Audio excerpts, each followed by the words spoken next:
things that happened today. We're going to discuss a resolution concerning our private act. So one of the things that I want to start off with is I'm going to let the mayor talk, and I've asked him to go from this journey from day one to where we're at right here. I know Commissioner Reed has some things to say, and Mayor, go ahead and take it off. You need to call roll. Thank you, Mr. Chairman. So we had some disappointing news today. As of this morning, we thought we were in a good position. I received numerous calls between 8 and 10 o'clock before the Property and Planning Subcommittee convened that we were in excellent position to move the bill that was going to be amended out, HB 1206. The committee meeting was full of exaggeration and in some cases just flat out misinformation and deception. It's really unfortunate because having served in the Tennessee General Assembly for 6 years, whether your colleague or not agrees or disagrees with you, one of the unspoken rules up there, which is the same rule that I know exists here in this commission body, whether you agree or disagree or not, the one thing you have to rely and count on is the integrity and the honesty of the person speaking either on behalf of your legislation or against it. And that's not what happened today. And so Chairman Harris has asked me to go through kind of a brief history of how we got to this place, and I'd be glad to do that. But I want to make something extremely clear. And I only speak for the office of the mayor and the employees. Previously, when Rutherford County has gotten to this point, we've kind of just washed our hands and quit. And it's true that we are out of time, or probably a bit out of time, on this particular option of pursuing legislation to grant Rutherford County relief with regard to the growth that we are experiencing and the financial tools we have available to us as to how we pay for that growth, specifically the expansion of services related to that growth that government does provide and necessarily provides. While we may be out of time, I want to impress on everybody, it's the opinion and considered opinion of the mayor, we are not out of options. We are not out of options. We have a lot of things we can do to provide relief to the property taxpayers of this county who up to this point in time have been saddled with paying for the services as a result of growth that they receive absolutely no benefit for. And so there will be an opportunity later this evening, I think, for us to explore some of those options. It will be up to the decision of this committee, subsequent committees, and the commission as a whole to determine if they want to exercise those options. It is my sincere hope that you do. But whatever you decide to do, I want you to know you have the full support of the office of mayor, because we are at an inflection point in this county. Commissioner Phillips can probably speak to that better, and Commissioner McAdoo better than anybody, that they have seen the growth firsthand as commissioners and how it has put an unrealistic pain upon this county and its property taxpayers to bear the full burden of the growth experienced by this county. I will give you but one example. In Rutherford County, we get about 1,500 new students every year, plus or minus. Some years it's 1,800, some years it's 1,200, but it's about 1,500 each year, new students. According to Dr. Sullivan's office, it costs about $10,000 per student to educate those new students. Those are the new enrollees, not the existing students, the new enrollees. Ladies and gentlemen, that's $15 million every year, brand new. Currently, we have two ways to fund for our schools. That is the adequate facilities tax, of which you're aware of. Commissioner Harris, along with y'all, passed legislation 2, maybe 3 years ago that switched us from a development tax to the adequate facilities tax. The adequate facilities tax is $1 per square foot on residential housing, not to exceed a 10% increase every 4 years. The average size home in Rutherford County is approximately 2,400 square feet. That's $2,400 in an adequate facilities tax. We bring in about $6 million in adequate facility tax funding. It cost $15 million just to educate the new students. So every year, that growth gap grows by $9 million or more, and it's growing. That's just the gap for 1 year. And so we have an accumulated gap in the funding model. Rutherford County only has 2 ways to fund for growth, just 2. Unlike what some state representatives may think, we do not have impact fees. There are no impact fees in Rutherford County. We have an adequate facilities tax, like I described, and we have property taxes. That's it. And so what I was attempting to do, along with Commissioner Harris, Commissioner Phillips, and all of you here, by virtue of your resolution that passed 18-3, what we were trying to do is give some relief to the property taxpayers of Rutherford County so that the growth that comes to this county that we all welcome. Nobody says we shouldn't have growth. If we don't have growth, we die. Everybody understands the importance of growth. But what we need is responsible, measured growth that pays for itself. We currently do not have that model. And so it was my effort, along with yours, that we were trying to get to some resolution where we could stop the bleeding.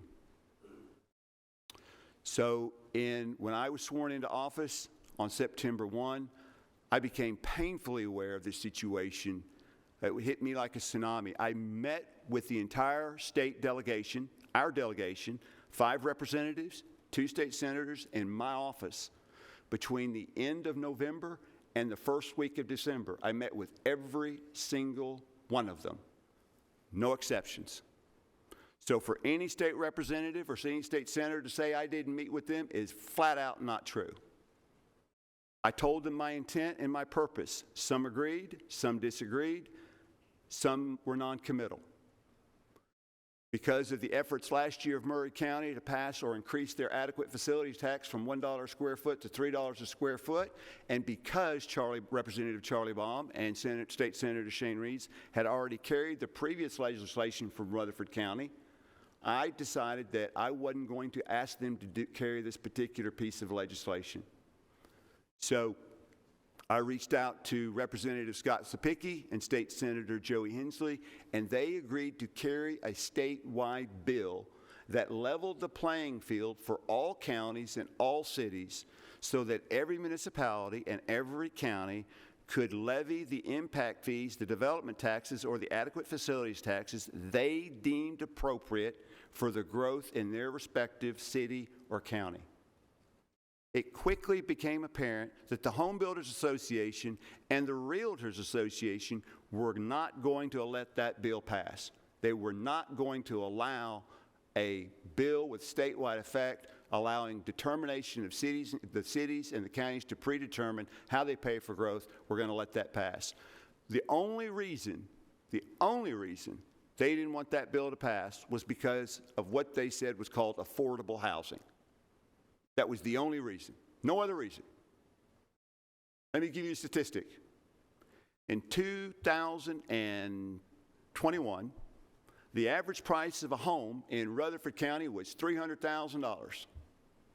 $300,000. 2 years later, that home is $450,000. Now, in that 2-year period, I have not heard one word, not one word or complaint about affordable housing. Not one. On that $450,000 home, depending on the realtor you speak to, they may make anywhere from $25,000 to $50,000 in commissions. You don't hear anybody complaining about affordable housing when you make a house sale. And you know what? That's appropriate. Because if I decide I want to sell my home, guess what? I want to get the maximum I can for it because it's my investment. And if I hire a realtor to help me sell that home, I want them to share in the spoils of the selling of that home. That's the way it should be. That's capitalism. That's the way it should be. Except, unfortunately, when the county has to pay for the services of a new home required because of that new home. Whether it's schools, fire, EMS, law enforcement, solid trash pickup, it doesn't make any difference. When you build a new home, I can promise you somebody in that home is going to say, I want curbside pickup if I got a medical emergency. I want curbside service if my house is on fire. I want curbside service to come pick up my trash. And you know what? They have an obligation to receive that from the county.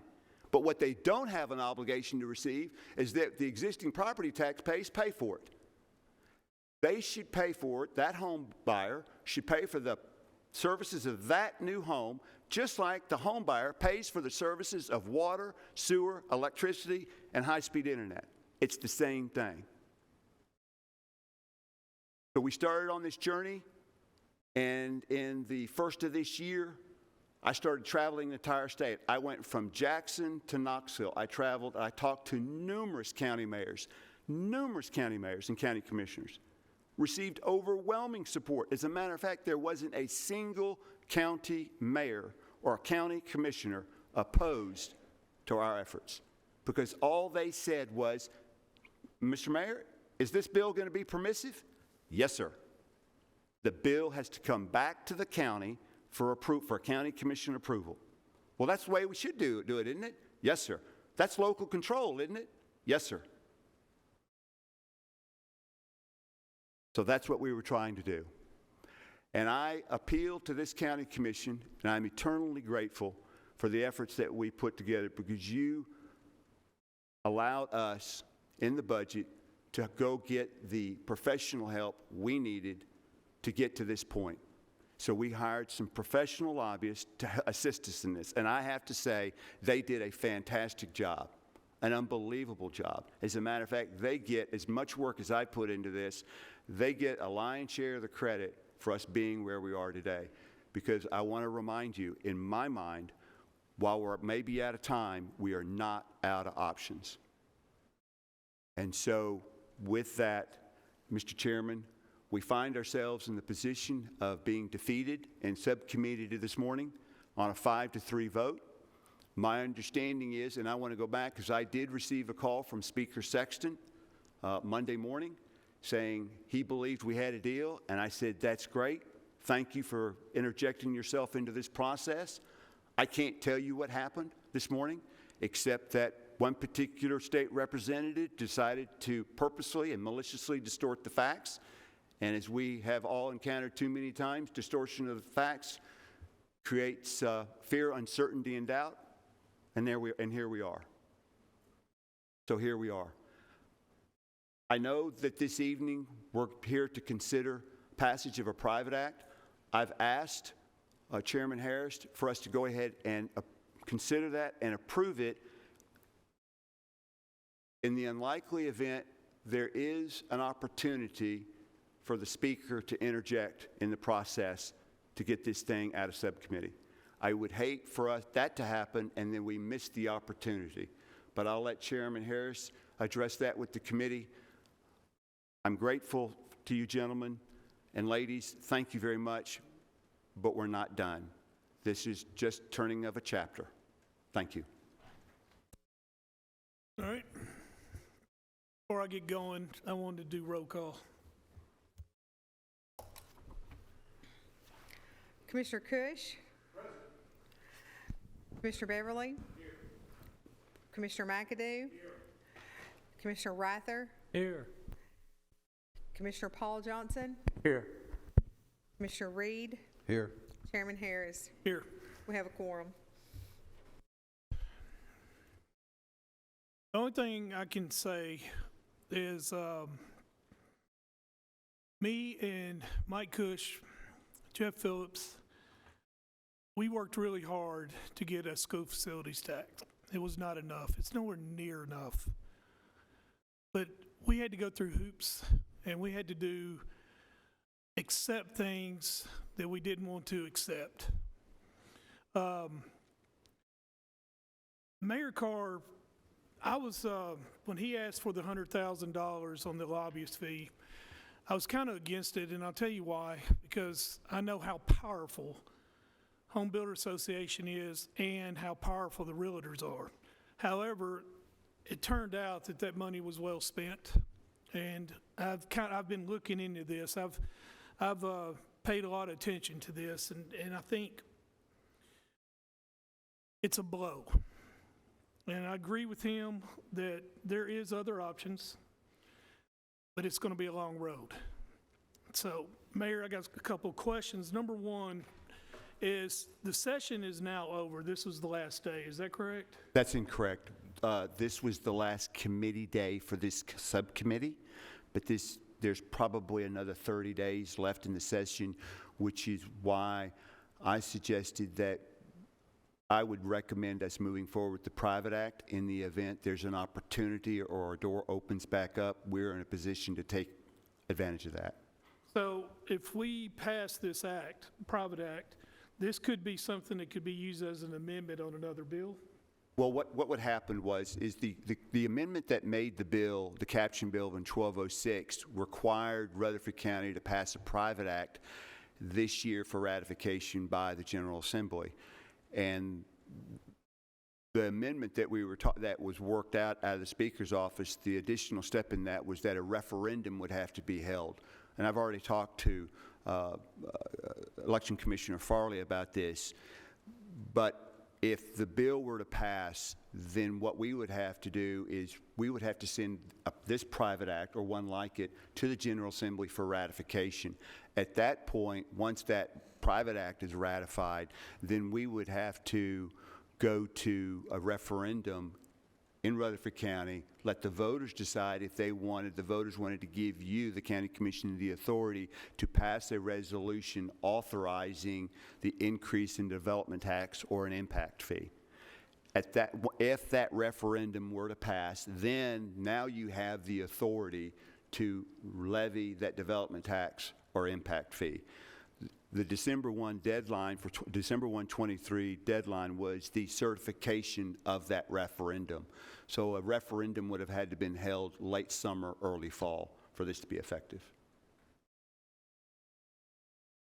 Another thing that's got brought up too is some of the delegates said that passing the $1 per square foot that we did raised $5 million.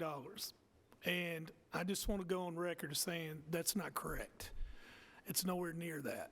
It's more like $1.9 million. And I know we have a crowd out here and we're on TV. I want to be able to explain to everybody in this county the situations that we're going through right now. This is going to be the toughest budget year that I've ever seen. And there's new commissioners, and these new commissioners, I suggest you look into this budget, be participants of this budget, because this is going to be a tough time. All of us always focus on schools, and we should. It's 75% of our budget. But there's other things we got to focus on too. We got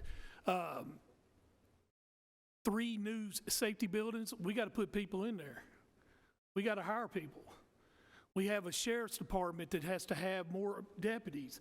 There's so many other things that we have to raise money for, and we're going to have to look into a lot of things. There's going to be some big decisions being made, and I want all of y'all to understand that this commission, and I do speak for this commission, and I've always been a leader of this commission, that not one of us, not one commissioner that's come to me and talked to me says, I want to raise taxes. They don't want to do that. We want revenues to equal expenses. We always have. We are 100%. This is one of the things that we are so against. And I know I'm on a soapbox here, but I get to do that. So I want to talk about this private act, concerning our development tax and residential development. I want to go in a little bit detail. I am not going to read this resolution. It is extremely long, but I'm going to let County Attorney Nick Christensen, I want you to comment on it, Nick, and tell us the fine points on it, and we'll look into any discussion. Go ahead. Happy to. Thank you, sir. So, would you like me to? Yeah. Oh, sure.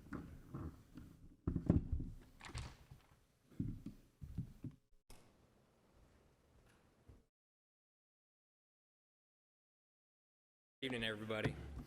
I don't want to belabor many of the same points that have already been articulated by Mayor Carr and Chairman Harris. What is on SharePoint and before this committee tonight was put together and modeled after our previous development tax, which the county had for many years, almost 2 decades. And if you recall, the amount of the development tax listed in our previous private act was $1,500 per unit or per home that was being built. And we did that for many years. You have got your codes enforcement officer here and your planning director and your county engineer who are very astute in how that process used to work. Then over the last couple years, as these gentlemen behind me explained, we moved away from that development tax under our private act, and we opted into the general law. Okay, when I say general law, I mean TCA, state statute, and that's the County Powers Relief Act. And that is the school facilities tax at $1 per square foot. And the decision was made by the county commission to do that to help increase their revenue after many attempts by the legislative body to seek certain amendments to the general law were unsuccessful over the last few years. And I have worked with your codes enforcement officer to implement that process. It was somewhat of a shift to get the citizenry and the home builders and everybody on board of how that would be assessed and calculated and the forms that would need to be filled out, and we have done that. I was then asked by Mayor Carr to put together a new private act with this opportunity that was brewing up in Nashville. Just to build upon that point, the deal, I guess, went through different iterations, but what was the likely event was going to be an opportunity for us to do a new private act, just start from scratch, do a new private act, and set an amount for a development/adequate facilities tax, move away from the $1 per square foot, and have an open-ended stream of revenue to apply to capital projects and the retirement of indebtedness, similar to how we had with our prior private act development tax. Commissioners, you'll recall that one of the limitations under the general law that we opted into is that all the revenue has to go to schools, and that's a good thing. We know that, but that is a limitation that we understood going into it, that we'd have to use the revenue collected for schools. Our private act that we had before that, we weren't so limited. We could spend it on any capital projects or the retirement of indebtedness. And so the idea was to take this opportunity to move back to a new private act, but one of the main key differences in this private act that's drafted in before you tonight, as opposed to the previous one that we opted away from, is our ability at the local level to increase it or decrease it, but to decide here how we want that to occur. That language was absent from our previous private act. And I don't know why or when, what the political winds were at the time, if it was negotiated to just be a flat fee and the county could never raise it, but that's the deal that was struck 20 years ago. We wanted to move away from that, and we wanted to have the ability here to increase that tax as we saw fit, as determined by the legislative body. So looking at this on your SharePoint, a lot of this language does mirror the previous private act that we opted out of. However, on page 3 under section 7, there are now blanks in the dollar amount to be assessed per unit or per house. Previously, this said $1,500, $750 of which was to be paid prior to the time that a final plat was recorded, and then the second $750 to be paid at the time a building permit is obtained. Those are blank for the primary reason that it's up to the county commission if we wanted to set something different moving forward. I've had discussions with Mayor Carr, and there was a little bit of heartburn, Mayor Carr, of in this private act doing something more than $1,500 because we want this to get passed by the General Assembly, or we thought we were going to be able to get it passed by the General Assembly. And there was concern that if it was higher than our previous development tax, the General Assembly may view it as a tax increase. Do I have that right, Mayor Carr? Now, that doesn't preclude us from putting a higher dollar figure in here out the gate. You can do that.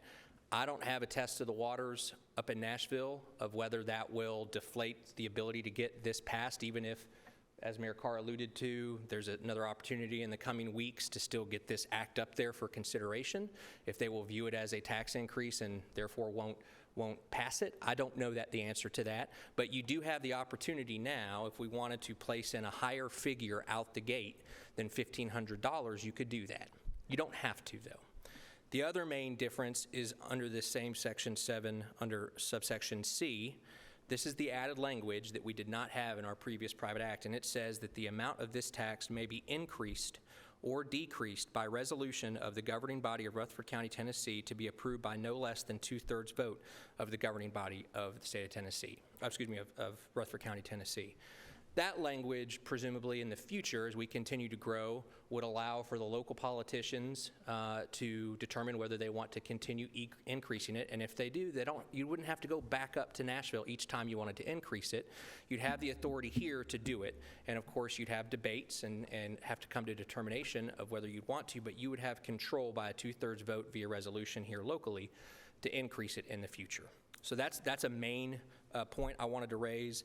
And then the other is, Mayor Carr alluded to this, as part of the deal that was apparently struck and was thought to get passed today, is another limitation that they wanted to put on it was before we would have the authority to actually levy the tax as stated in this private act, we would have to go through an election referendum. As commissioners that have sat on this before or have watched for many years, you know, for other private acts, they start here, we pass them, they go up to Nashville, they get passed, and then they come back down to your legislative body for ratification at a 2/3 vote. It never goes to an election referendum.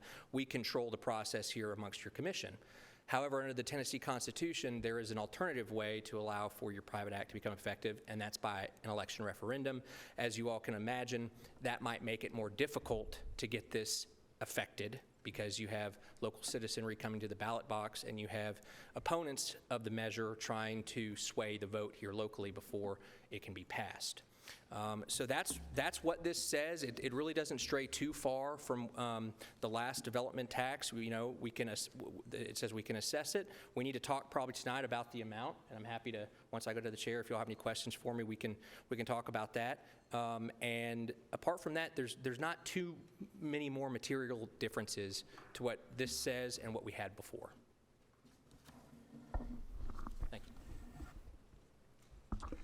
Chairman Cush? Thank you, Chair. And Nick, I think in Section 8, this answers my question, but in plain English, does Section 8 state that the monies are still to be used for schools? It does not. It does not. No, it does not. So that language is that I put here in Section 8 was from our previous private act that says that the funds used shall be used to fund capital projects or to retire debt related to capital projects undertaken by Rutherford County, Tennessee. Okay. It's not limited to school funding. Not a school capital project. It could be any capital project. That's correct, sir. Thank you. Chairman Phillips? What that means is brick and mortar. We cannot and will not spend that money on reoccurring expenses, but it's brick and mortar to help pay for growth. Correct?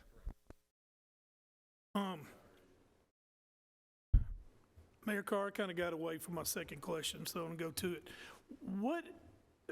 Why was this defeated, and was it any certain thing or any certain organization that ended this? There were two groups that were adamantly opposed to this. Let me put a positive spin on this for just a second before I get to those two groups. The entities that were working very hard on behalf of not just Rutherford County, but all counties and cities across the state. Remember, what we were trying to do is just level the playing field. There are a number of different laws, private acts, regulations that affect cities and counties disproportionately. We have a lot of counties, and Nick and I talked about this, we have a lot of counties with a very similar private act that we had prior to adoption of the adequate facilities tax, where they had a flat fee. But for some reason, Rutherford County is one of the very few counties where you couldn't raise it. It was locked in. It's been locked in at $1,500 since 1996, something like that. And so we were locked in. And it specifically, there was no provision in that private act from 96 that allowed us to increase it from 1,500 to 2,000 or 25. There was no provision. So you were locked in, which is why I believe Commissioner Harris and others, Commissioner Cush, you said, hey, we need to go to the adequate facilities tax because it's going to produce a marginable amount of revenue for the county. Unlike Rutherford County, Dixon County, Wilson County, Williamson County, a whole host of counties had the exact same private act, a development tax, but they had the provision where they could raise it. We did not. So we had, for whatever reason, we painted ourselves into a corner. And so the Farm Bureau understood our plight. The Conference of Tennessee Mayors understood it. The Commissioners Association understood it. The County Officials Association understood it. We had a number of groups working on our behalf in Nashville.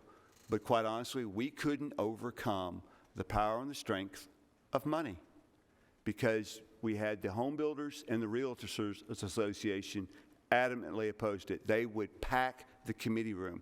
We couldn't even get our people, our lobbyists, in the room to help advise the sponsor. They would pack the committee room. And I have been told, and I believe it was true because it was true when I was up there, the Realtors Association is the second strongest lobbying group by money they hand out, except for the liquor lobby. Second only to the liquor lobby.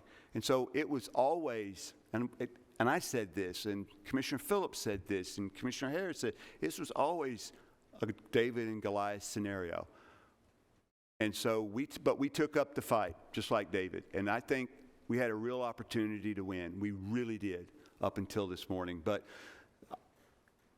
like I said, we may be out of time, but we're not out of options. Commissioner? What was the vote in subcommittee on this? The vote was 5-3. It was on a roll call vote. You know who the three was that was against it? No, we had 3 for, 5 against. 3, 4, 5? 3 for the bill, 5 against the bill. Okay. Yes, I do know who the 5 were that were against it. Is there any questions on this? Chairman Phillips? I'm sorry, I'm not 100% sure that the development tax was exactly the way our understood it. Alan, you can help me with this. But when it was passed back in the mid-1990s, it was, if I'm not mistaken, $1,000. And then somewhere around 4 years later or so, we raised that thing to $1,500. So it was adjusted at least one time. And what froze it was the County Powers Relief Act. It allowed counties to keep what they had but not raise it. That's the way I remember it. But the county, our county did have one. Actually, we were looking at all types of options. And if I'm not mistaken, it was Commissioner Bill Ketron back at that time that struck a deal with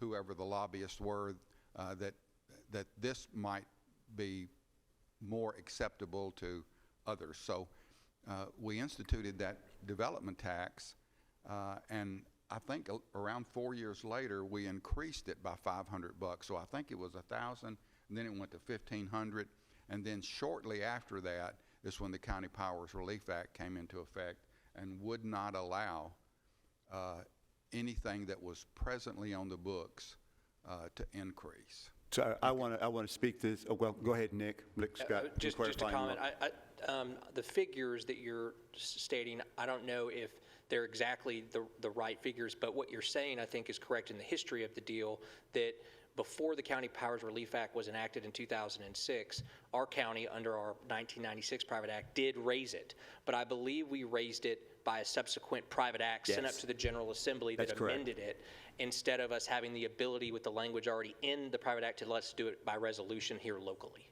That is correct. So the language that we had in the last private act before 2006 precluded us raising the development tax because the provision was not in there. Unlike Wilson County currently started out in 2003 at $1,000 flat tax. They're currently at $5,000. They're getting ready to go to $7,500 because they have in their private act adopted by the Tennessee General Assembly the ability to raise by resolution. We did not have that ability.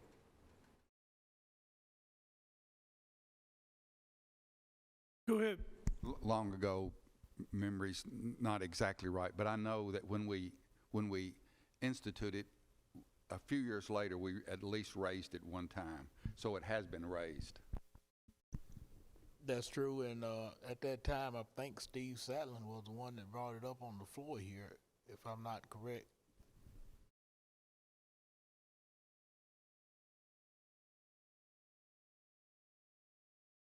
Well, I think we should, my personal opinion is I think we should see this through. That's my personal opinion on this. So if there's any more questions on this, do I have a motion to, Michael, go ahead. Well, you asked for questions, you didn't ask for comments. You got a comment or a question? All right, so I have comments, plural. I was a chair of several committees with MTAR, Middle Tennessee Association of Realtors. I was on the board of the Home Builders Association, and I was a licensed broker, managing broker. So I get their point of view. I totally get it.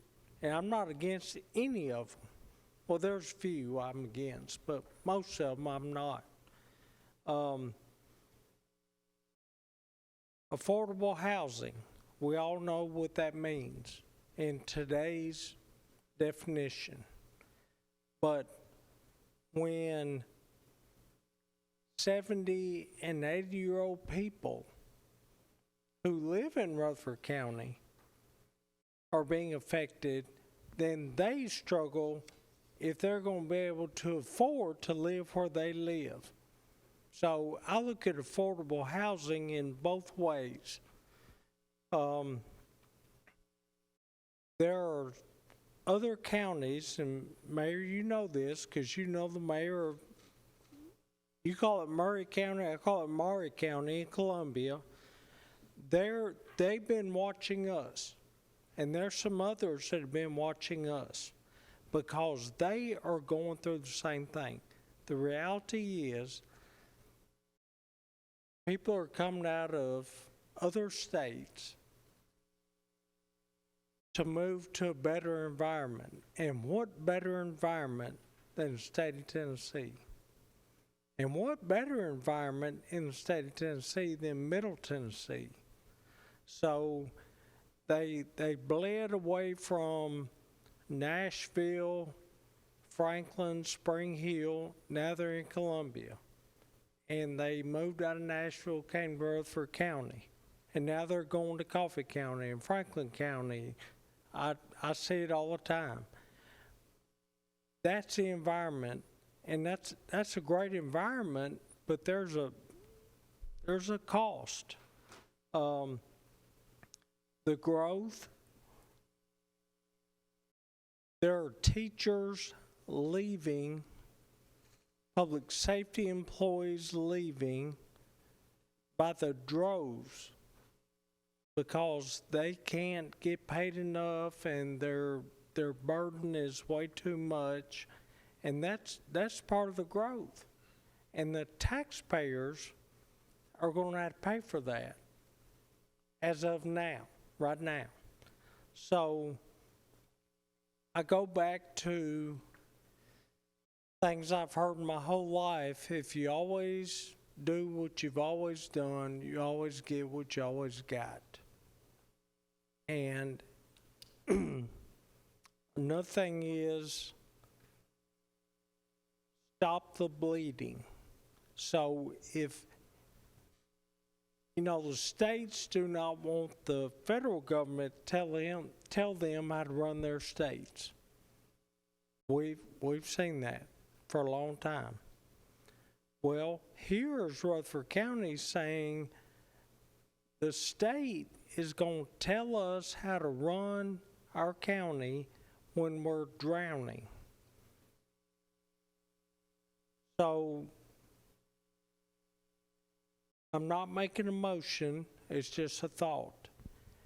If this doesn't work, we have to stop the bleeding, and I think that's a moratorium, and say stop any future development until we can get this straightened out and the taxpayers are not burdened with it.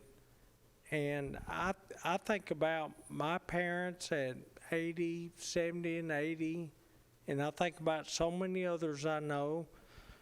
Chairman Phillips, we know some of the same people that are in their 80s, and some of them in their 90s.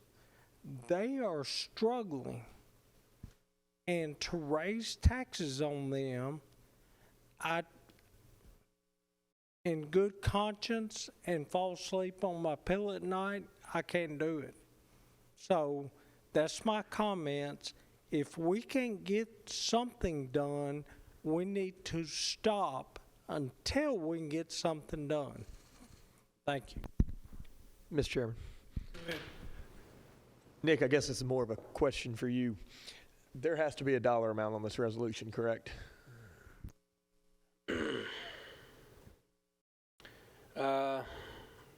Theoretically, no. Theoretically, we could put it as open-ended and scratch the dollar amount and have just that you can set it as set forth by resolution of the governing body. That's option one. Option two is to put a dollar amount and leave it at the 1,500 as we previously had. And option three is to put a dollar amount but increase it. My math, forgive me, maybe I misunderstood. If we were to put it at 1,500 right now where we're at, it's the average permit's bringing in, what, 2,500? Wouldn't that have 24, wouldn't that have an adverse effect? Would it not? Puts us in the hole about 1,000. And I go back to what Commissioner Rather said. I'm concerned. I've talked to the people in my district. I've talked to people all over this county. We have an obligation to protect them.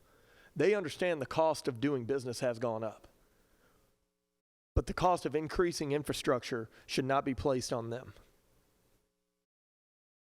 Every new home that comes into this county should be self-sustaining to the strain they're going to put on our infrastructure and the cost of doing business. And we have an obligation to protect our taxpayers and our citizens to make sure that they don't feel the full brunt of that growth. And I think that's what we're trying to do here today, but we have to be very cautious because we are asking for nothing more than what other counties have the power to do. And this is not a state issue, it is a local issue. Nick, I need you to clarify something, please. The $1,500 that it was in the private act is now. So we've already been knocked down on this, but I do not want to see where, since this did not work and we approved this, does that take us away from the school facilities tax? I mean, are we not able to stay with that? That's correct. So There is no risk, right? if you got, so let's just play this out. Say tonight this passed and you set a dollar figure in there and it passed commission, and for some stroke of magic, the General Assembly had an opportunity to pass what did not pass today, allowing a private act such as ours to be passed up there. We'd still have to go through the local referendum election, which wouldn't take place until late summer, early fall. So from now until that point, we would still be assessing the school facilities tax. And then this new private act would be on the ballot. And if it passed and the people voted this to be effective, we would then move away from the school facilities tax. We would not be assessing that, and we would only be assessing our development tax under the new private act, because the state law says you can't do both regardless. Now, if we do all of that and all that happens and we have our local referendum and say this doesn't pass, then we're in the same boat as we sit here today, and we'd still just be assessing the school facilities tax that we opted into a couple years ago. All right. Mike, I want to say something real quick. If you send me some information and on Wilson County, and I really want you to speak about that. Is that okay? Go ahead. Well, the mayor said it right after I sent it out. Wilson County, for those of you who may have missed Mayor Carr's, Wilson County is a up-and-coming, growing county, just like Rutherford County, right? We would all agree on that. I believe we are growing a lot faster and have a lot more things to offer than Wilson County, but they are charging $5,000 for a school facilities tax and getting ready to go up, as Mayor Carr said. And here we are at roughly getting $2,400 based on the average square footage of a home in Rutherford County. So that is that point, and I'll get to that in a second. But let me ask the mayor this and Nick this. If we were to take this blank resolution, and if we were somehow able to backdoor this in the next 30 days, would they not demand a dollar amount on this for it to go any further? That's the great debate. I don't know. So what we don't want to do, and I've had home builders and realtors in my office as recently as yesterday. And let me just say, the leadership, the statewide leadership for the Home Builders Association and the Realtors Association is not the same as the local leadership here. It's a little bit different. I can tell you I've had numerous conversations with home builders, members of the local Home Builders Association, and it's been really productive. They understand that we're in a bind. They get it. They live here too. They get it. They know something needs to change. You know, what they're concerned about, and I don't want to put words in the mouth, but I'll try to understand it, is they don't want to shock the home building community, right, with a big open-ended impact fee or development tax. I get that. I do. And so we've had, in what my estimation is, very productive conversations. To be blunt and to be very honest, they have little or no influence on their state leadership, because their state leadership has been rude and condescending and arrogant and has never once, not one time, offered to negotiate with me or the sponsor of the bill. Not once. We have offered 4 amendments to try to get them to the table. They have not given 1 inch, not 1 inch. And so whether or not, Commissioner Cush, we decide to go to the General Assembly with $1,500 or $5,000 or some number in between, or $10,000. That's up to this body. I just want to make sure that if we have a private act that does get ratified and it does allow that's a slim chance to go to referendum, that we leave ourselves the very same ability that Murfreesboro, Smyrna, Laverne, Williamson County, Wilson County, Dixon County, and on and on and on. We have the same ability they do to pay for growth.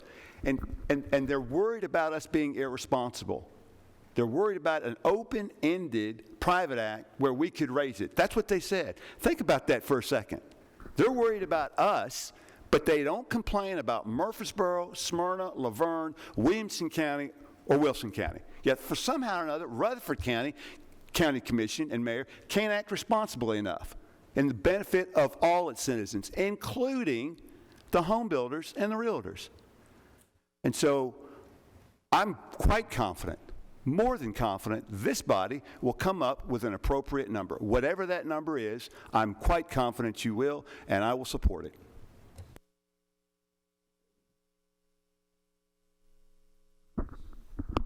If we were to put a dollar amount in here tonight, and if this went to referendum, could we change this amount one or multiple times before this went to a referendum? I don't Or is think this a you, one-shot deal? no, I don't think you could, I do not think that you could change it before the referendum, okay? But there's language in here that says that if it does pass referendum, you have the ability to increase or decrease it by 2/3 local resolution. So theoretically, if you're able to get it passed by the referendum and it's set at $5,000, let's say, and you get a lot of blowback from a lot of people, you can always reduce it. You have that option. I mean, obviously, based on what the mayor said, is open-ended is the key word. Is that something that we should, here's where this is where I get nervous.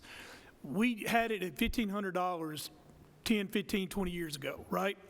And here we are 15 years later, and we're talking about increasing it. So I'm worried that if we close it, then 10 years from now, they're going to be saying, this commission, kept us at $10,000. I mean, you see where I'm going with this? So my question to you, Mayor, is there a situation where we can open in this or to make them feel that we're not going to go crazy and all that?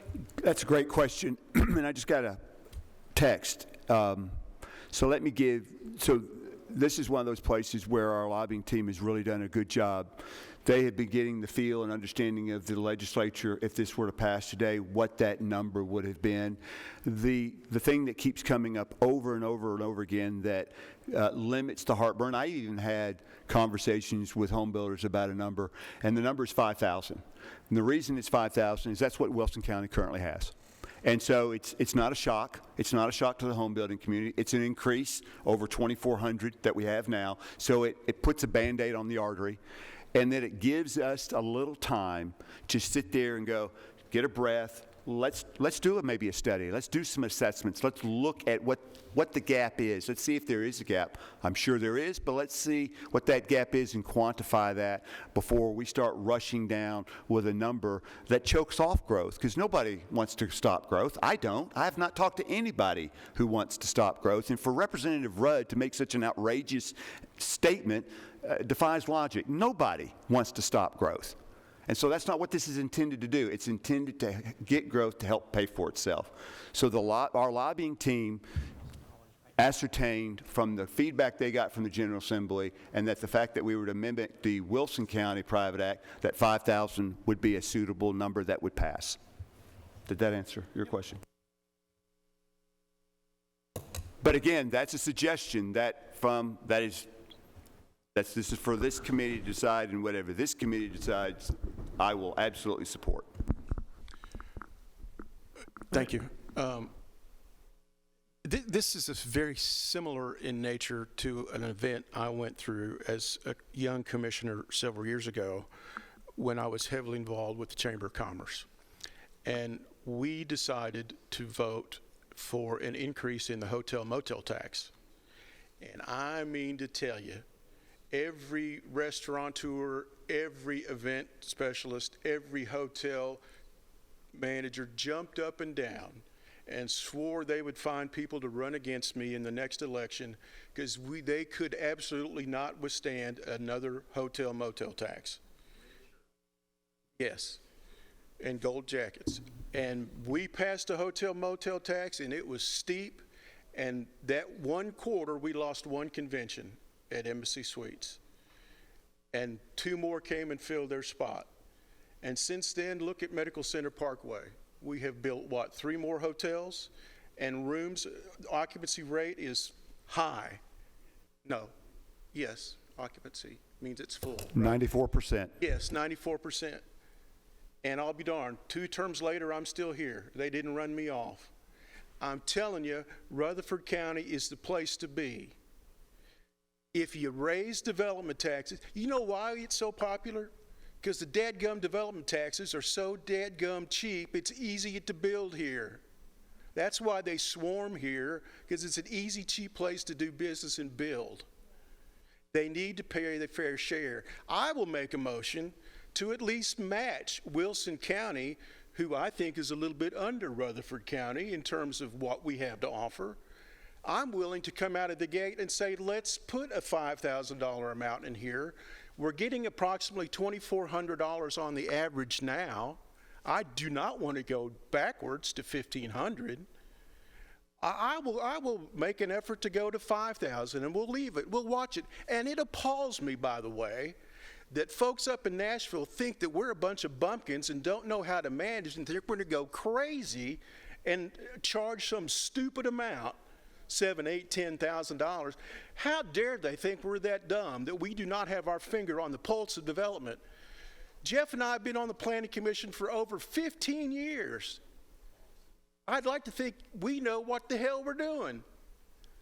So that offends me, Nashville, and our representatives. That offends me to the core. $5,000 is a number I'm going to make a motion to fill in the blank, and I hope somebody will second that. Got a motion? We got a second?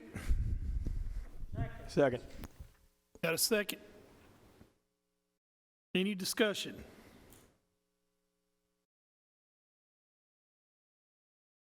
Go ahead. You know, I've been here for my entire life, and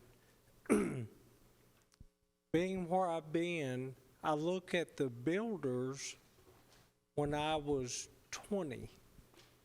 They were homegrown, local guys building houses. And now look at the builders that are here. And that money goes back to another state. That goes somewhere else. So I'm not faulting them. That's probably a brilliant business idea for them to come to Rutherford County. But the fact is, it affects my parents, my neighbors, everybody in here. It affects all your neighbors. It affects us. So I seconded 5,000. I kind of met in the middle between 5 and 10. I was like, okay, 7,500. But I seconded 5,000.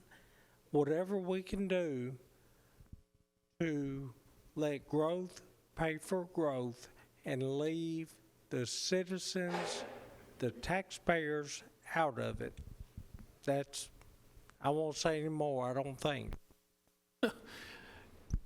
Chairman McAdoo? Even with the $5,000 figure, we still have the option to adjust up and down that figure? Yes. Yes, sir.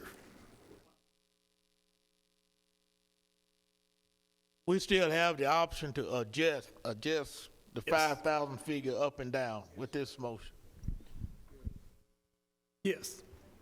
That's with a 2/3 vote from this body, correct? Well, here's what's happening. We got to pass this to the commission. All right, it's got to go through us. Then it has to be a 2/3 vote on the floor. Once that happens, I believe once the referendum, if we get that, then we have to do a 2/3 vote to ratify. We don't have to do that? Close. All right, step one, pass it tonight. Step two, pass it at a commission meeting by 2/3 vote.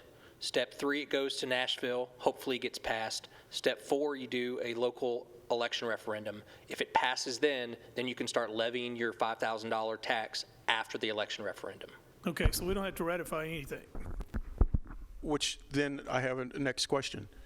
If it all passes and we can drop what we've been doing and initiate a $5,000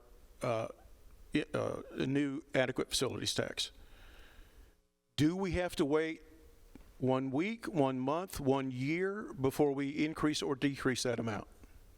If we're just talking theoretically, you could do it immediately. I mean, you got to do it at a commission meeting by 2/3 vote, but there's no time limitation.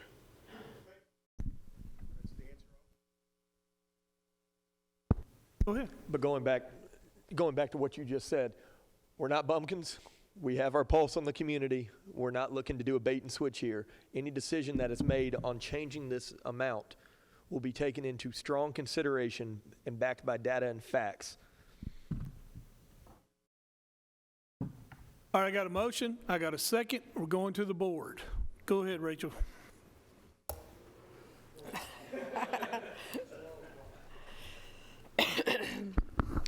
Commissioner Beverly, Aye. Commissioner McAdoo, Yes. Commissioner Rather, Yes. Commissioner Paul Johnson, Yes. Commissioner Reed, Yes. Commissioner Cush, Yes. Chairman Harris. Yes. Motion passes. All right, that'll be forwarded. We got two more things we got to talk about. Number one, Pettis wanted to say something. So Chairman Reed, go right ahead. I'm going to stand up on this one. When I sit there, my mind sits there too, so I want to stand up. But today, and it's all of you have been expressing yourself here tonight, I didn't get in this total conversation because everything you were saying I totally agree with. But today, I think I got up this morning thinking about exactly what you have been thinking about is how this would turn out and where it would go to. Every one of us did that. I sent a text, I sent an email expressing myself, asking for the support, asking for the vote. Didn't get it. Today, along with other commissioners, I was over here in a judicial building at our Veterans Court, watching the success of something that we were told several years ago would never work. But we were seeing it today, seeing families helped, and seeing something actually working by this commission supporting. And we got the credit for it today from those individuals sitting there and thanking us personally for doing that. I couldn't watch what was going on down in Nashville to see how it was coming out because we were there doing the duties of commissioners. So I wanted to watch it. But you know, I have something somewhat better than a staff that takes care of me like some of our elected representatives have. I have individuals called constituents. In fact, they're a whole lot better. They watch my agenda better than I do. A whole lot better. They know my every movement. They even know what time I get up in the morning, what time I go to bed at night, really. This little black box right here, if it had a tongue today, it'd be sticking out right now. It'd be so tired. Because it has been literally burned up today from what has happened in Nashville, from my representative. And what happened there? They were disappointed. In fact, coming out of that building, our judicial building, I get a text, and it said, "Did you see how the vote turned out?" from one of my constituents. And I had to say, I've heard what the vote was, and I was disappointed. The constituent said, "Let me show you." They sent me a video of my representative and his statement. I had the video, and I saw exactly what he said. So I didn't have to be there, and I didn't have to stay there watching it because my constituents are telling me what's going on. So I passed it on to my chairman. I said, "Do you want to see this?" And I know there are those of you in the audience that did not hear his statement. And I think anybody who is expressing their vote and expressing how they vote and why they vote should have the opportunity to be heard. So tonight we have it here, and I asked the chairman, do we want to show that? Where you can see why he said he voted the way he did. But we were disappointed in how that turned out. So what you've said here tonight and what we said, that if we have to go to a vote on this within our voters out there, they are somewhat like we are, that they too are somewhat tired of paying for the growth and what we're having to do now. They're needing help. They're wanting to see what's going on. I was back there talking to Commissioner Cush tonight, and I said, I'd do something a little bit different. When I retired 9 years ago, and I had signed up for this thing called Social Security. I know I don't look that old, but I am. But I set aside a separate account out here where my Social Security check goes, and I use that somewhat like a lot of my constituents. And I pay my electric bill, my water bill, and other bills with it, and manage it in that way just to see how I operate. Because when I retired, I had been saving for 40 some odd years to take care of my retirement. But yet that Social Security, I do it for those things to see how I operate if something happens that I have to live on that Social Security in particular. And one thing that goes into that Social Security that I plan on are my taxes. And when I come up here to pay my taxes, I pay it with my Social Security.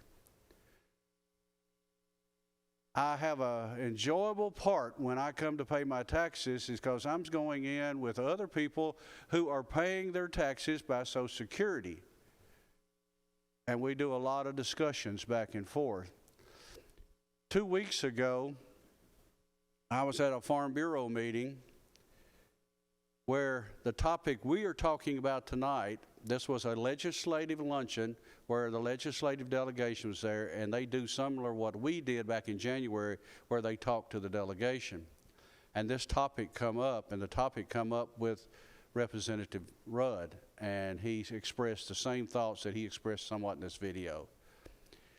And to let you know, Farm Bureau was on our side in this.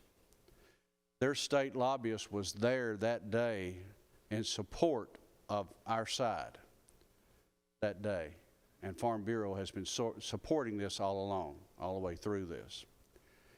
So I sat there and listened to it that day. I didn't get into that squabble because all of those farmers were in support of what we have been in support of too. So that gives me another insight into this. So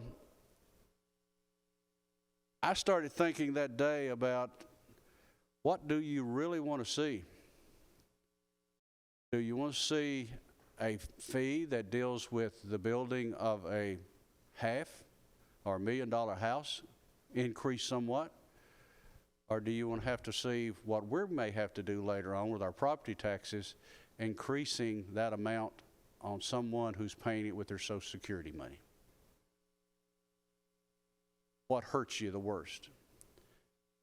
And if you want to find out what really hurts you the worst, is come down here someday when the end of February comes around and you see a couple come in hand and they're paying it with that Social Security check that they need for other things too. That tells you right quick what we need to do and where we need to go with this. So that's why I think it's important tonight in the way that we're working here and the way our commission's going here. And I think it's important too to understand that we as a commission, we knew what we were doing to begin with. I think it's said somewhat in here that we didn't, and I want you to hear it as it was presented today. So that's why we have that here. Very brief closing statement, if I may. Yes, sir. You know, I concur that you're fighting for Murray County. The problem I have, you're included my county in it without my permission, without talking with me or the 7 members of my delegation. And we represent the best interest of all the citizens of Rutherford County. I've got 21 county commissioners, and of last night, 4 have contacted me. And 3 have asked me to vote for it. The other one didn't say anything. He just wanted to know where the bill was. We all need help. I mean, like I said, you're experiencing, just beginning to experience what Murray is beginning to experience what Rutherford did for the last 30 years. So we've been there and we've managed it, and we've had to make a lot of choices. But in the end, Rutherford County should not be linked with Murray. If Murray wants a special act or to change theirs or to have a special law passed for Murray County to have the freedom to do what it wants, you can do what you want, but I don't want to include my county in it, especially when no one has met with us as a delegation and asked if we wanted to be in it. And that's the big problem I have with it. You know, this legislation, Mr. Chairman, has changed There is a lot of information, some true, some not true, some ambiguous. I have, in my 30 years in politics at the grassroots level and 18 years as a committeeman and 7 years as a legislator, I have experienced all kinds of legislation and experiences and disappointments and personal attacks and accomplishments. But this bill has, and it's not necessarily aimed at the sponsor, but many of the supporters, has been deceptive. It's, in my opinion, anti-capitalist, anti-growth, anti-affordable housing. It's a liberal tax and spend piece of legislation that I can't support. I think that if everyone meaningfully got together, especially I'm talking to Rutherford, Murray, and all the counties, would meaningfully get together over the summer if this bill should fail, or if it doesn't, still need to get together and honestly talk about a solution, trying to do an end run around all the different groups and all the different legislators. Get together and see if we can come up with a viable alternative that can both help the counties and help high growth counties and make as many people happy as possible. Thank you. Thank you. I think that's what we're trying to do. Chairman Sapiki, for one last comment. Thank.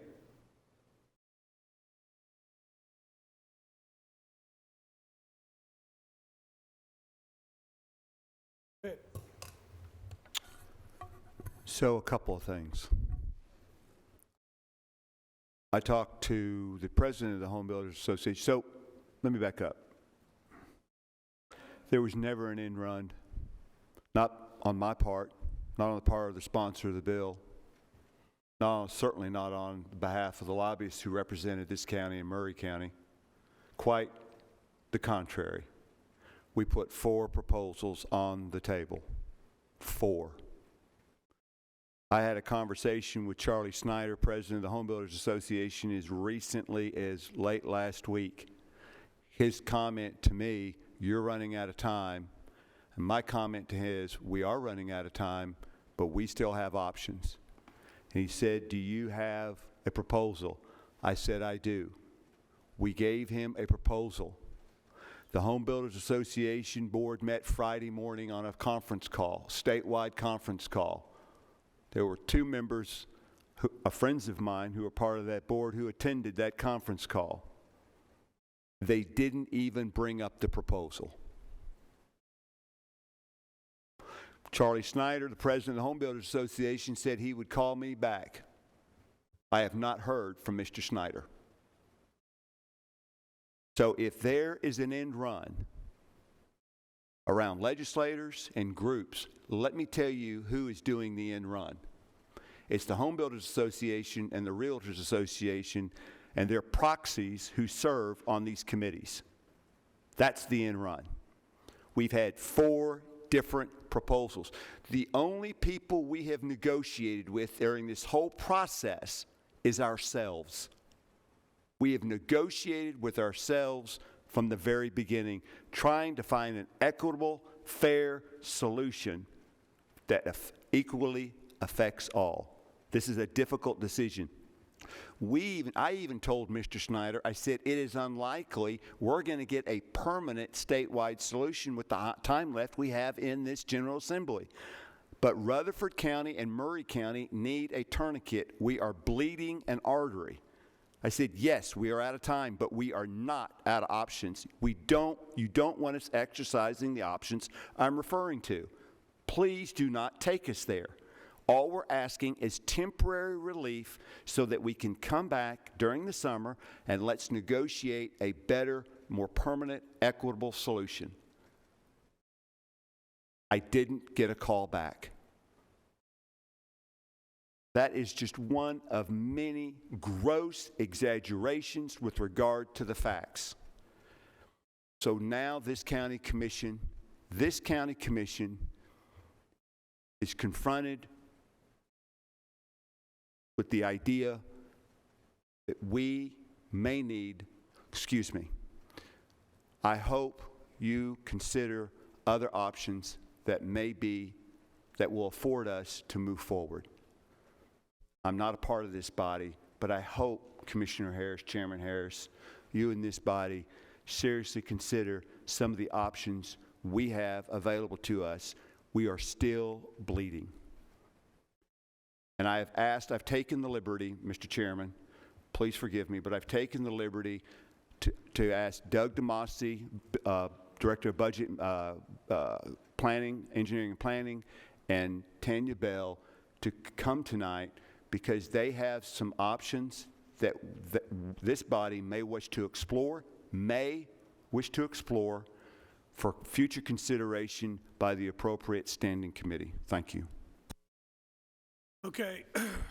First of all, everybody knows how I am about committees, and I do not pass any committees. So Mike Cush, Chairman Cush, this falls in your spectrum. Do you want them to come up and speak?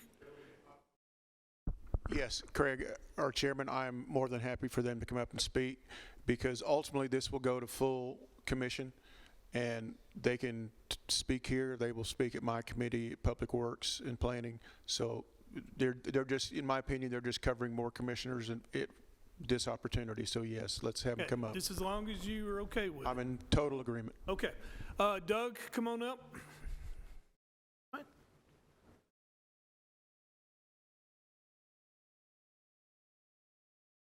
Doug, introduce yourself. There's a lot of people out here. I'm Doug DeMasi, Planning Director for Rutherford County. I guess we can start out with, if there's any particular questions, but as some of the discussion that we've already had on this regarding the fees that we have. Of course, as of right now, you know that most of our fees deal with plat and plan review, those kind of things, rezoning applications, other processes that we have in our office. I do believe that there are opportunities to adjust some of those fees to at least help beginning of an offset of some of the fees that, a revenue that we could have gotten from a impact fee of some sort, should we have gone in that direction. Again, our office primarily deals with preliminary plans, final plats, site plans. One of the bigger ones is zoning compliance, where people come into our office if they want to build a new house on acreage tract, if they want to put an addition, if they want to build a pool, something like that. I do believe that there are opportunities to restructure how we charge some of those fees. So that is an option that we have. There's also things in our office, and quite frankly, we've just kind of begun the brainstorming process on this. So we can definitely get more information to you on that at the, Chairman Cush, at your committee and everything. But things, different inspections, other processes and things that we have in our office that we currently don't charge for. There's a number of options that are there. We talked about this before as far as the fees themselves. As far as I'm aware, there are no statutory requirements regarding plat and plan fees, site plans, rezoning applications, Board of Zoning Appeal, like for special exceptions, waiver, or variances, anything like that. So again, these are options that I believe we have, at least from the planning and engineering side.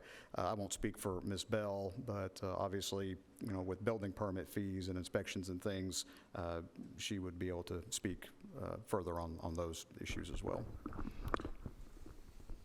Question. So Doug, let's talk about the big ticket items, like the big subdivisions, the things that have the most impact on our infrastructure, our school, our traffic, relocation of utilities if that's needed. So I guess just use your time wisely and the committee's time wisely tonight. Talk about those, major subdivision type things and the fees that they pay now and where we might be able to adjust some of those that those developers pay up front. Sure. When it comes to larger subdivisions, let's just start with a rezoning application. In the event that they have to submit like a plan development application, something like that, that would have to come before the Planning Commission and Board of Commissioners for a rezoning application. Right now, for a plan development application rezoning, we charge $1,000. It may be possible to look at that and say, okay, maybe we do some sort of a staggered, structured scale, whatever you want to call it, depending on the size of the property, depending on the number of lots, Sometimes we get non-residential plan developments. Maybe we look at a square footage option for that, kind of like we do for site plan submittals. That's something that we could do. But continuing on with an application for a major subdivision, that would be the first step, assuming they needed a rezoning. The step after that would be the preliminary plan, which is their master plan. As of right now, we charge a certain fee for those. Preliminary plans, they have a $500 base fee and then are charged $100 per lot. $500 base fee and then $100 per lot. And that's all lots. That doesn't mean just the residential one, that's all the lots in that subdivision. So there's the ability there. After preliminary plan approval, the next step is construction drawings per section. Within the last couple of years, we recently instituted, and Mike Hughes, our county engineer, is here and can speak more to that if you've got specific questions, but those are charged per section. So those construction drawings are submitted. That's based on, acreage and whatnot. So there's certain fees that are charged for that as well. Those are fees that could be looked at. When they get to a point of wanting to record lots for development, or for sale, at that point, a final plat becomes before the Planning Commission for their review and approval. Again, those are $500 base fee, $100 per lot. Same for the preliminary plan. That's a fee right there that could be looked at. After the plat's recorded, that's pretty much our end of it. There are some things that we could look at in our office, like addressing the plats, different things like that. Maybe we could look at some possibility of some fees there that we don't charge currently. That's kind of the 50,000-foot view, if you will, of the subdivision process. From if it had to be a rezone. Now, obviously, if it didn't have to be a rezone, it would just start at the preliminary plan phase and move forward from that step. Did that answer your question? One follow-up, Doug. And those fees are all kind of paid up front, right? That's correct. Yes, Okay. sir. Mm-hmm.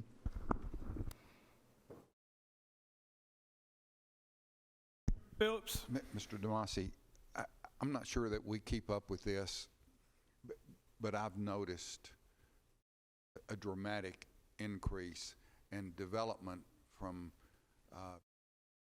outside of Rutherford County developers. In essence, our homeowners association are not creating most of the growth in the county the way I'm interpreting it. Do you track that to see a developer is bought a piece of land and wants to develop it, whether or not they do business with Rutherford County, or they? From a development standpoint, I mean, we see kind of a mix. I'll see local developers, but we also see a lot of non-local developers, like you stated. There was one that we approved on Lebanon Pike not too terribly long ago. The folks that originally met with us, I believe, are from Pennsylvania. I'm from Pennsylvania. I don't hold that against anybody, but that's. But you're right. We're seeing, especially with these larger chains now, again, not to speak for Ms. Bell, but I do believe, and she can correct me if I'm wrong, it's probably a mix there too, local builders, but a lot of the national builders, we're seeing more and more of that, and she's nodding back there, so she won't hit me over the head later for lying. But So in essence, it's not internal growth as much as it is external growth, people coming in and investing in Rutherford County, investing in the growth in Rutherford County. Correct. I mean, you're seeing both, but yes, that's accurate. So I got a question. This goes to either Commissioner Reed or you. So in the Planning Commission, how many new units, lots, we'll say, has been approved to go into construction? Or just been approved, because some people hold on to the lots for a while. But how many have been approved for building? How many subdivision lots, like, are on the ground right now? Yes. Okay. If you can bear with me just a second. Sorry I put you on the spot. No, that's fine. I can get that information to you. This is actually part of the report that I submit to Public Works every month with the available lot inventory. If I'm not mistaken, Doug, our current inventory is about 1,100. Roughly, if I think that sounds about right. Yeah, I'll pull it up here. I can get to it.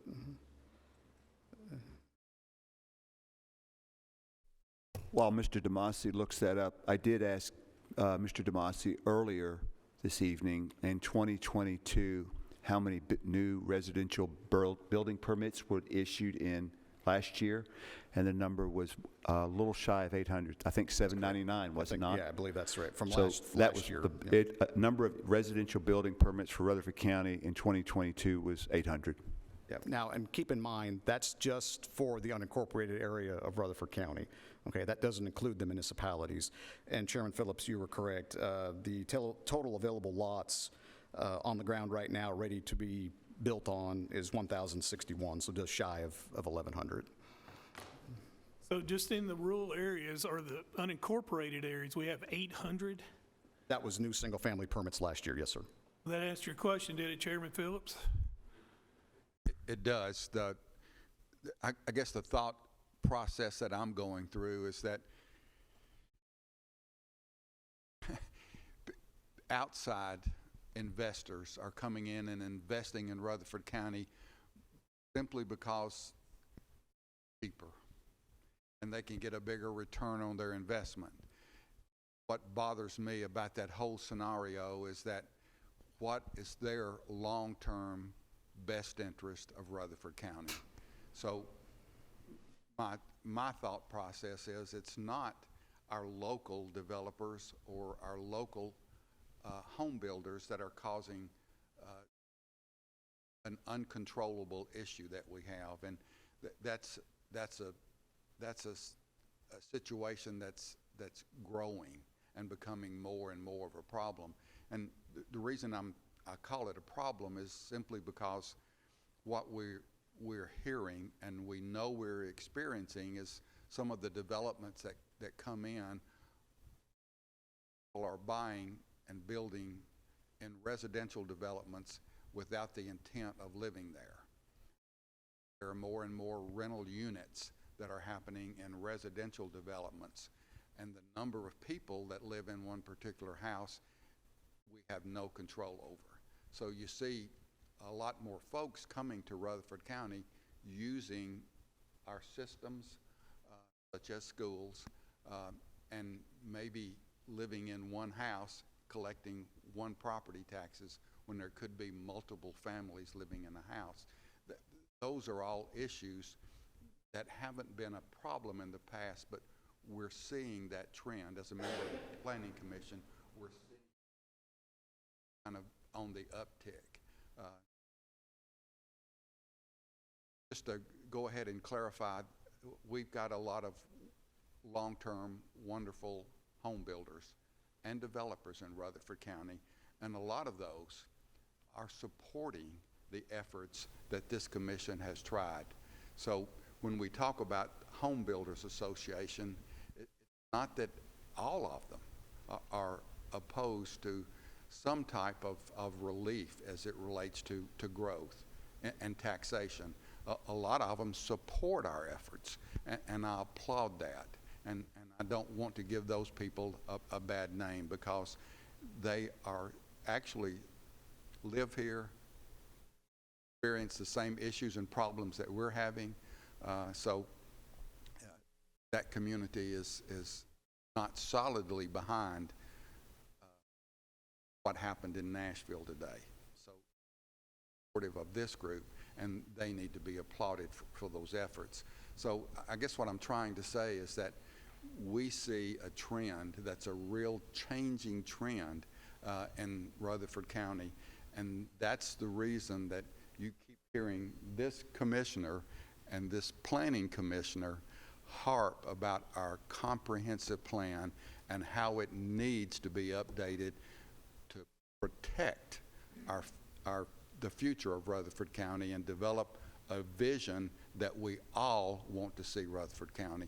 Doug is on top of that. Pettis is on top of that as chairman of the Planning Commission. I believe you're also on the Comprehensive Plan Steering Committee. So those people have an awesome responsibility as we move through this year. This commission needs to be solidly behind them as they bring us whatever they come up with toward the end of this year. Doug is kind of caught between a rock and a hard place at times. He deals with the development community, but he also deals with us, just like we are caught between a rock and a hard place all the time. We've got a school system that is asking for $200 million just in brick and mortar next year alone. Collecting $6 million of that in some type of a growth facilities tax. $2 million.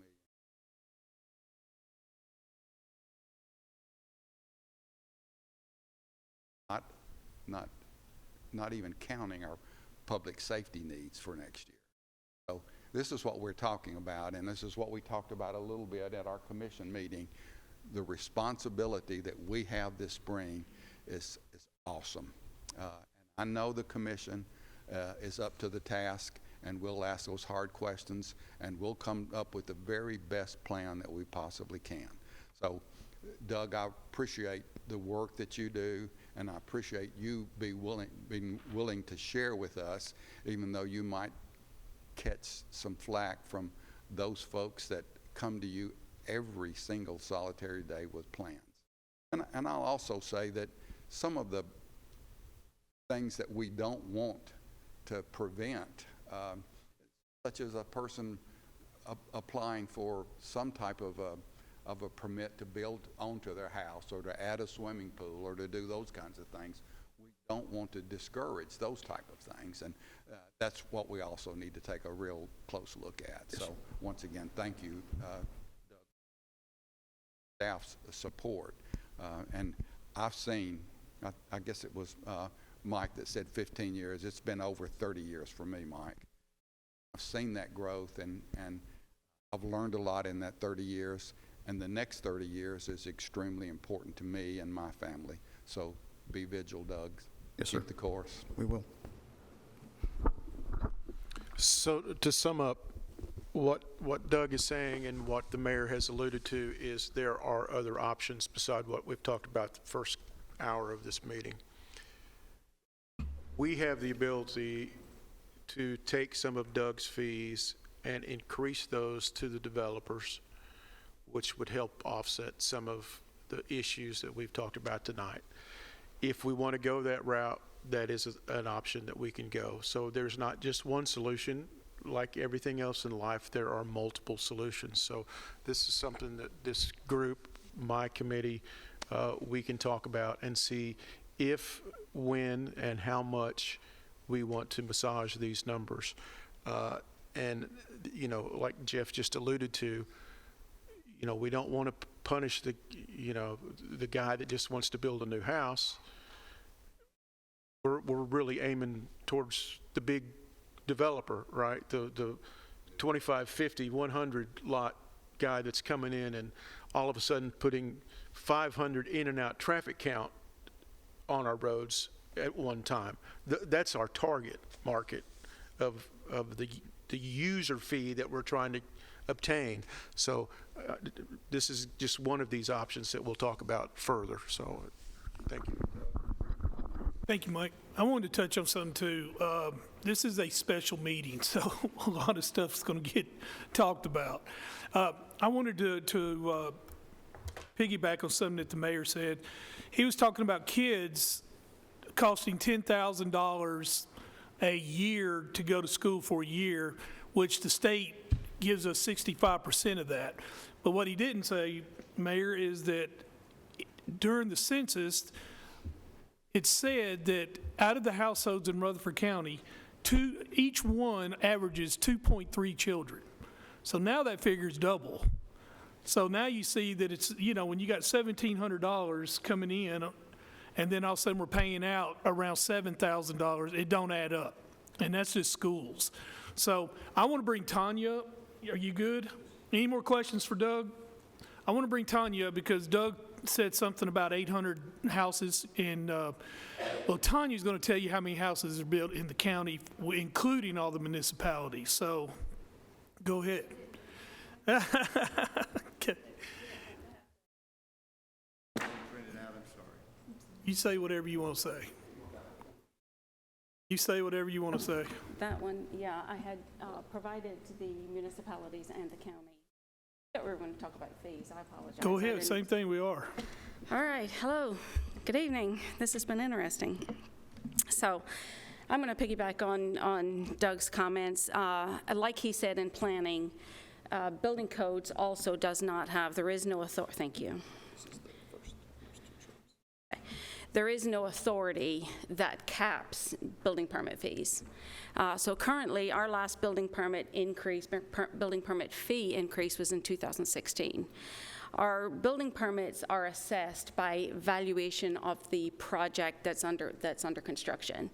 So we take the square footage of a structure, and I'm going to go with 1,000 square feet because that's just easy for me and the numbers are easy.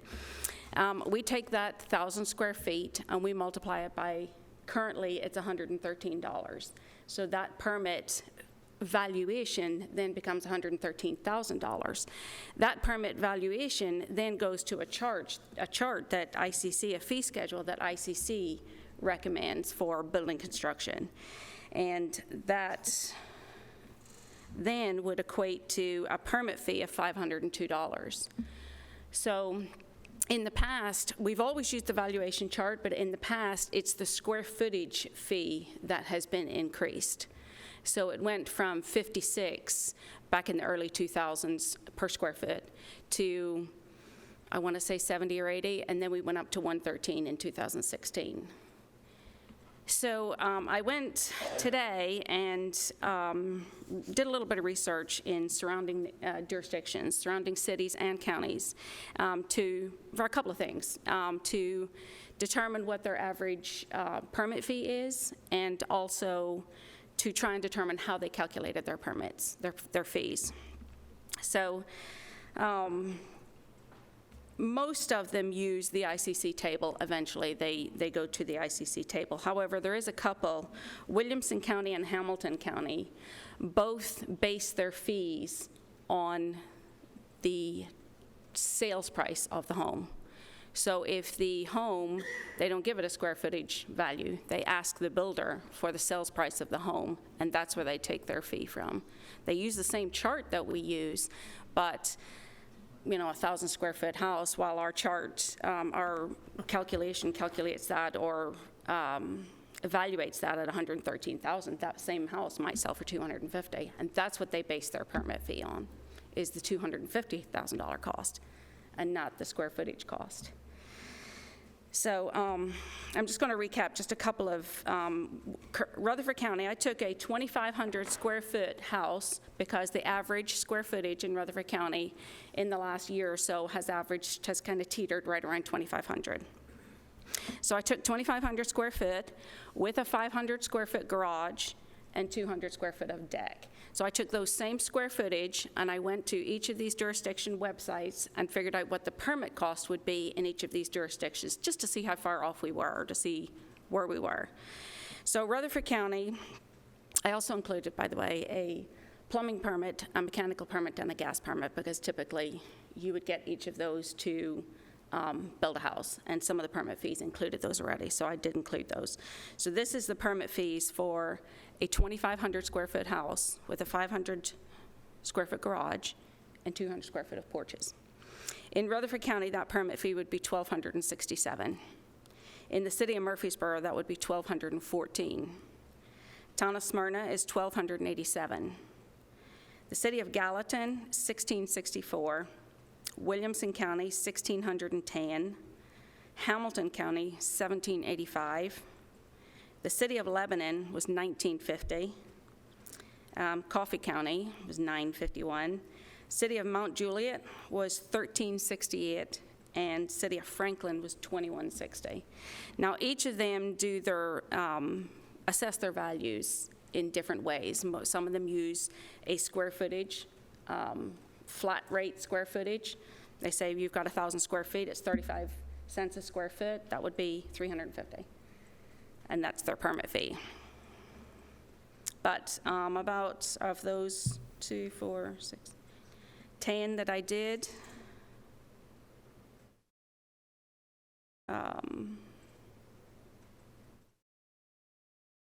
looks like 4 of them priced it like that.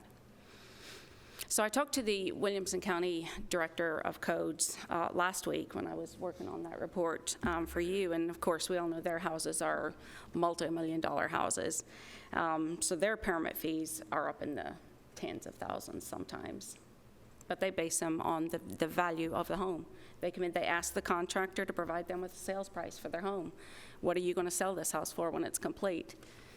And that's what they base their permit fees off of. So last year, actually, the $799 was a little low for us because the years previous to that, we were in the year before that, we were up over 1,000, and then 2020, we were at 900 and something. So last year was a little lower than we had been. And I'm sorry, I didn't bring the exact numbers with me. I thought we were going to be talking fees, so I didn't bring permit numbers with me. But I'll do it from memory if I can, if anybody has any questions. Thank you.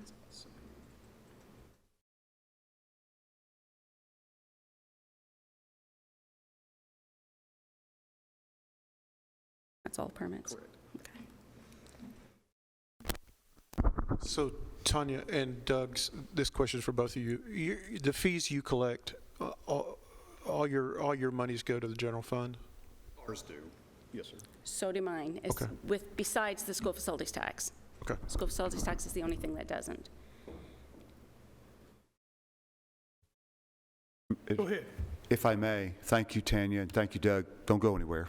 The reason I asked them to come to steering tonight, knowing this wasn't the place, the proper committee for any kind of decision to be made, but as was stated by Chairman Cush and Chairman Harris, we're trying to get to solutions.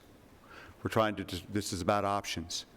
And I've took the liberty of asking Doug and Tanya if it's appropriate, Mr. Chairman, that they put a proposal together on or by the next Public Works meeting to bring to the Public Works Committee for the ideas about what this county can do to offset the cost of growth because we were unsuccessful in getting our representation, our delegation, to cooperate with us in the Tennessee General Assembly. And so that was I made that suggestion. Again, I want to stress this is a decision for this body, but it's the mayor's responsibility to always present to this body multiple options so that we can all make the best decision. And so I wanted to bring them before the steering committee tonight with the hope and understanding that we can move forward. There's a great opportunity to move forward. It's not the best solution, but it's better than staying where we're at. And so, Chairman Cush, that was the goal tonight. Ultimately, it's this body's determination and your committee that will determine whether or not we proceed forward or not. I would also like to say that the Planning Commission meets Monday, I believe, and on the agenda is 222 lots in Rutherford County for approval. Any other questions? Thank both of y'all. Appreciate you. All right. We're at the end here. Is there anything anybody else wants to say? Go ahead, Jonathan. Chairman, I work in a field you've got to cross your T's and dot your I's. I want to go back to our resolution for just a moment.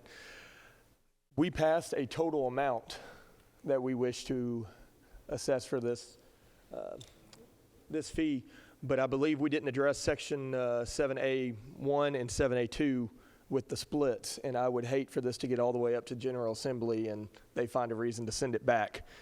I'm not asking that we change anything, but Nick, maybe you can tell me what the best way to address this is. Sure. To split it even 50-50. Commissioner Beverly, if I were you, I would just make a motion to clarify what was previously done earlier in the meeting, that on section 7A1, it'll be $2,500, and 7A2 is $2,500 for a total of the $5,000. The first $2,500 to be paid prior to the time the final plat is recorded, and the other $2,500 to be paid prior to the time the building permit is issued. And then lastly, under 7B, there's a blank there, and that's just for situations where a plat's not required, but we still need to assess the tax because somebody is engaging in new residential development, and that would be $5,000. So if you just want to make that motion based on what I just said and so move and have a second and everybody vote yes, we'll get that cleaned up. So moved. So what's your motion? My motion is for Section 7A to reflect $5,000, Section A1 to reflect $2,500, Section A2 to reflect $2,500, and Section 7A, or correction, 7B to reflect $5,000. Okay, Nick, we have a motion, we've already accepted this, so is this going to be an amendment to it? It's just a motion to clarify what was previously This done. motion to clarify? Yeah, yeah. Okay, I'm sorry. We have a motion, we have a second. Can I do voice on this? All those in favor, you want to, Can we do roll call? okay, go ahead and do roll call. Commissioner McAdoo? Commissioner Rather? Yes. Commissioner Paul Johnson? Yes. Thank you. Commissioner Reed? Yes. Commissioner Cush? Yes. Commissioner Beverly? Yes. Chairman Harris? Yes. Motion passes. All right. Does anybody else got something to say? Go ahead, Mayor. I think it's really important to get our facts straight. Unlike some of our representatives in Nashville, facts do matter. And so I misspoke earlier. I said the cost to educate a student in the Rutherford County school system was $10,000. I assumed that $10,000 included the retirement of debt service associated with building schools. Mr. Smith informs me that it does not. $9,729.13. And that does not include the cost of buildings, brick and mortar. It's just a seat in the classroom. Yes, sir. $9,729.13. I think it went up. I think it went up a little bit too this year. Goes up every year. It's the latest that I got out of our school board. That does not include the $350 million of approximate education debt that we're holding.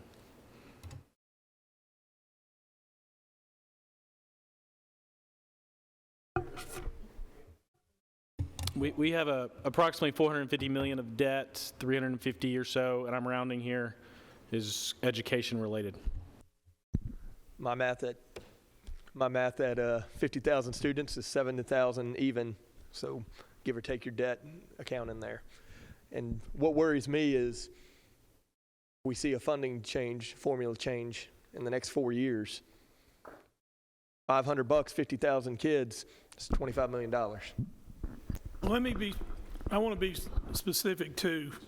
As of today, we have 50,996 students, 51 schools, 5,892 employees. We have 300 openings as of right now. So, and when the school board asked for 5% raises, and then the state, and you correct me, Joe, if I'm wrong, the states have a raise that they pay, and then we go on top of that when they ask for more. What they don't understand is there's a lot of employees within the school system does not get that state fund, and we have to do that. A lot of people don't know that. They think that it's, every single employee gets covered by the state of Tennessee, and that doesn't. I am getting away from Phil Dodd. I apologize. This is health and ed. So, but I mean, we're in a situation right here where we're talking about expenses and revenues. So, anything else? Yeah. Based on those erroneous numbers, I want to up my $5,000 to $25,000.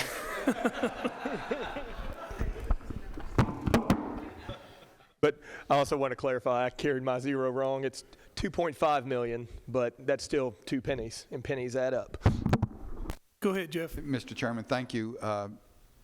As a result of what happened in Nashville today, I was prepared to cancel our special called commission meeting for next week, but as a result of what happened tonight in this steering committee, which I am thankful for, that meeting will still be held next Thursday, the 30th, at 6 p.m. here. And let me just kind of read a statement, and I read this at our last steering committee meeting a couple of weeks ago. We talked about some things that might have some legalities to it, but this is a statement that I read, and I'm going to ask Nick to follow up on it. There are many unknowns at this point in time, and before taking any action, it is important that we investigate our possible options in case our lobbying efforts in amending the County Powers Relief Act are not successful. Such options may include taking legal recourse against the state of Tennessee, but we need to investigate it. And I've asked Nick to begin, through our legal department, to begin looking at what legal options we may have, including any legal recourse against the state of Tennessee. This may require some type of executive session, and if Nick can gather that information in time, we probably will call an executive session at our next regularly scheduled county commission meeting to explore what those options may be. Okay. Is anybody else? Any other business? Good meeting. We're adjourned.